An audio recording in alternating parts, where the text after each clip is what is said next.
नमस्कार दोस्तों, आज इस वीडियो में हम आपको तुलसी विवाह की कथा सुनाएंगे।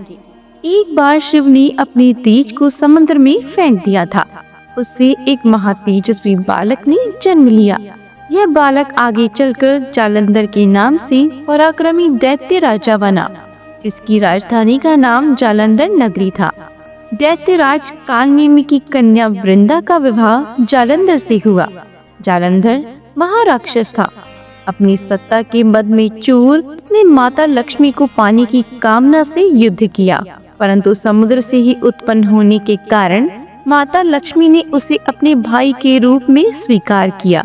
वहां से पराजित होकर वह देवी पार्वती को पाने की लालसा से कैलाश पर्वत पर गया।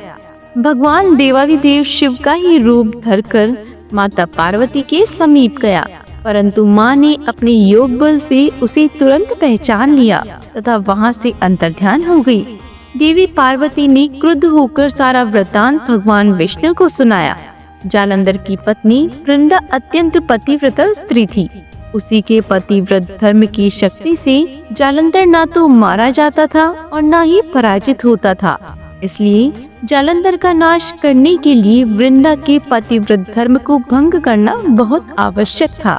इसी कारण भगवान विष्णु ऋषि का वेश धारण कर वन में जा पहुँचे, जहाँ वृंदा अकेली भ्रमण कर रही थी। भगवान के साथ दो मायावी राक्षस भी थे, जिन्हें देखकर वृंदा भयभीत हो गई। ऋषि ने वृंदा के सामने पल में दोनों को भस्म कर दिया। उनकी शक्ति देखकर वृंदा ने कैलाश पर्वत पर महादेव के साथ युद्ध कर रहे अपने पति जालंधर के बारे में पूछा। ऋषि ने अपनी माया जाल से दो वानर प्रकट किए। एक वानर के हाथ में जालंधर का सिर था तथा दूसरे के हाथ में धड़। अपने पति की यह दशा देखकर वृंदा मूर्छित हो गिर पड़ी। होश में आने पर उन्होंने ऋषि रूपी भगवान से विनती की कि वह उसके पति को जीवित करे। भगवान ने अपनी माया से पुनः जालंधर का सिर धड़ से जोड़ दिया, परंतु स्वयं भी उसी शरीर में प्रवेश कर गए। वृंदा को इस छल का तनिक भी आभास न हुआ।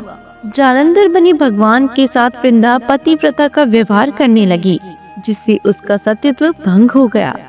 ऐसा होते ही वृंदा का पति जालंधर युद्ध में हार गया।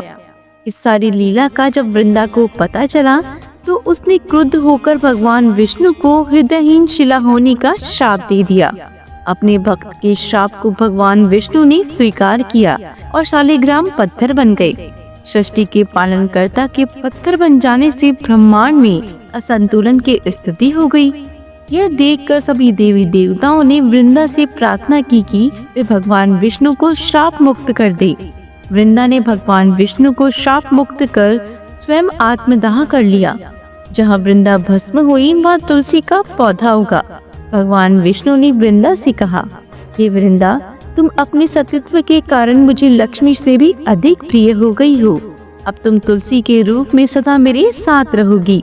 तब से हर साल कार्तिक महीने की देवउठनी एकादशी का दिन तुलसी विवाह के रूप में मनाया जाता है।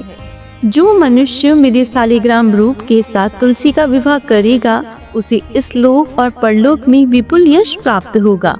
उसी दैत्य जालंधर की यह भूमि जालंधर नाम से विख्यात है।